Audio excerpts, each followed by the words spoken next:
श्री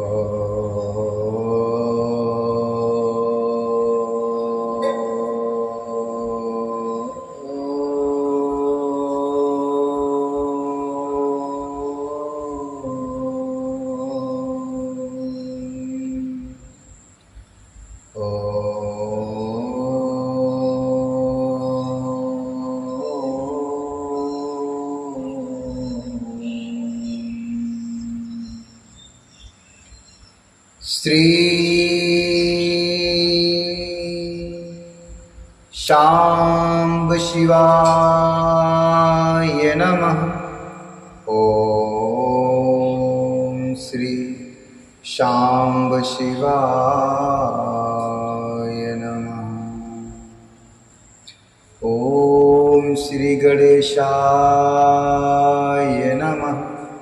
ओम श्री गणेशाय नमः। अथ षष्ठोऽध्यायः। अथ षष्ठोऽध्यायः।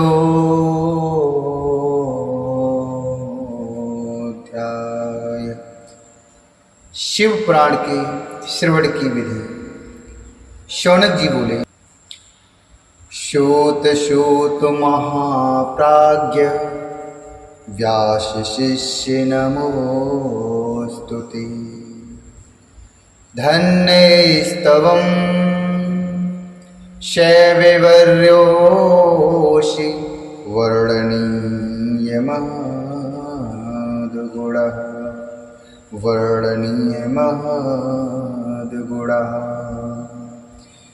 श्रीमच्छिवपुराणस्य श्रवणस्य विधं पवद येन सर्वं लभेत् श्रोतः सम्पूर्णं फलमुत्तमम्। शौनक जी बोले, हे महाप्राज्ञ, हे व्यास शिष्य, हे सूत जी, आपको नमस्कार है। आप धन्य हैं और शिव भक्तों में श्रेष्ठ हैं। आपके महान गुण वर्णन करने योग्य हैं।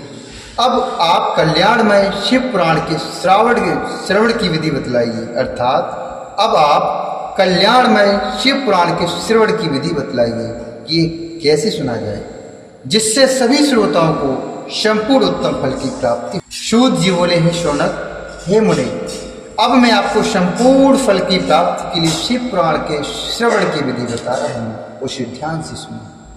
सर्वप्रथम किसी ज्योतिषी को बुलाकर दान मान से संतुष्ट करके अपने सहयोगी लोगों के साथ बैठकर बिना किसी विघ्न बाधा के कथा की समाप्ति होने के उद्देश्य से शुद्ध मुहूर्त का अनुसंधान कराएं, अर्थात मूर्ति को निकलवाएं। तदंतर प्रयत्न पूर्वक देश देश में स्थान स्थान पर यह शुभ संदेश भेजे कि हमारे यहाँ शिव पुराण की कथा होने वाली है। अपने कल्याण की इच्छा रखने वाले लोगों को उसे सुनने के लिए अवश्य पधारना चाहिए। कुछ लोग भगवान श्रीहरि की कथा से बहुत दूर पड़ गए हैं। कितने ही स्त्री शूद्र आदि भगवान शंकर की कथा कीर्तन से वंचित रहते हैं। उन सबको भी सूचना हो जाए, ऐसा प्रबंध करना चाहिए। देश देश में जो भगवान शिव के भक्त हों तथा शिव कथा के कीर्तन और श्रवण के लिए उत्सुक हों, उन सबको आदर पूर्वक बुलवाना चाहिए। उन्हें कहलाना चाहिए कि यहाँ सब पुरुषों को आनंद देने वाला समाज तथा अति अद्भुत उत्सव होगा, जिसमें शिव पुराण का पारायण होगा। श्री शिव पुराण की रसमयी कथा का श्रवण करने हेतु आप लोग प्रेम पूर्वक शीघ्र पधारने की कृपा करें। यदि समय का अभाव हो तो प्रेम पूर्वक एक दिन के लिए भी आइए। आपको निश्चय ही आना चाहिए, क्योंकि इस कथा में क्षण भर के लिए बैठने का सौभाग्य भी दुर्लभ है। इस प्रकार विनय और प्रसन्नता पूर्वक श्रोताओं को निमंत्रण देना चाहिए और आए हुए लोगों को सब प्रकार से आदर सत्कार करना चाहिए।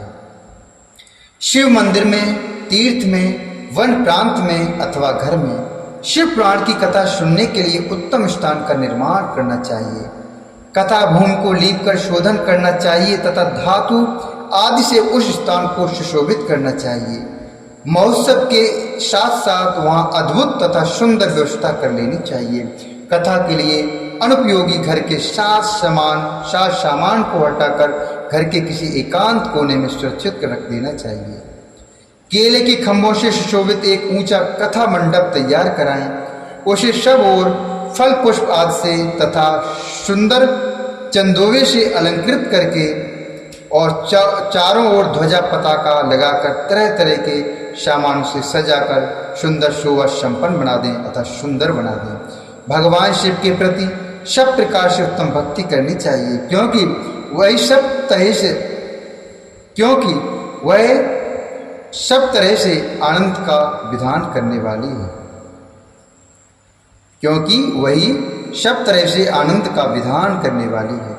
परमात्मा भगवान शंकर के लिए दिव्य आसन का निर्माण करना चाहिए तथा कथावाचक के लिए भी ऐसा दिव्य तथा कथावाचक के लिए जो कथा कहेगा उसके लिए एक ऐसा दिव्य आसन बनाना चाहिए जो उनके लिए सुखद हो सके, उन्हें किसी भी तरह की परेशानी न झेलना पड़े।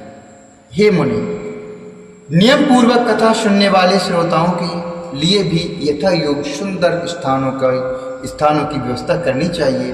अन्य लोगों के लिए भी सामान्य रूप से ऐसा स्थान बनाना चाहिए। अन्य लोगों के लिए भी सामान्य रूप से स्थान बनाना चाहिए। हे सौनक जी, विवाहोत्सव में जैसे उल्लासपूर्ण मनस्थिति होती है वैसी इस कथाओत्सव में रखनी चाहिए।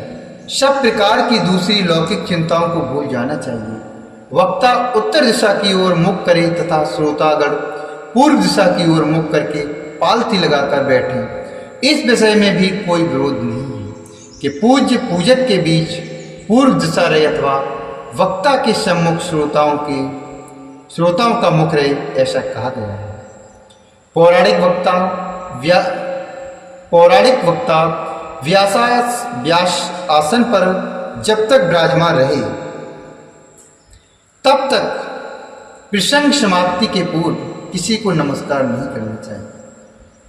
पुराण का विद्वान वक्ता चाहे बालक, युवा, वृद्ध, दरिद्र अथवा दुर्लभ जैसा भी हो, पुण्य चाहने वालों के लिए सदा वंदनीय और पूज्य होता है।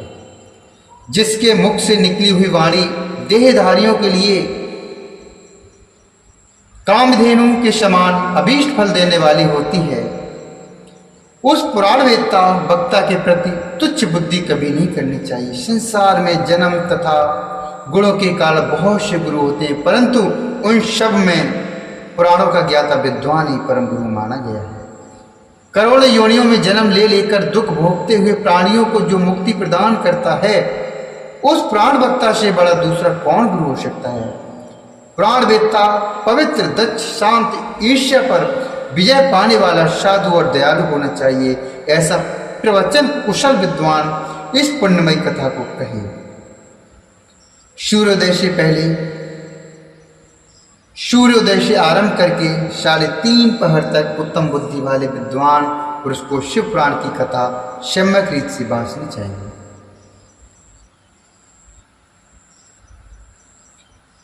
जो धूर्त, दुराचारी तथा दूसरे से विवाद करने वाले और प्रपंची लोग हैं, उन कुटिल वृत्ति वाले लोगों के सामने यह कथा नहीं कहनी।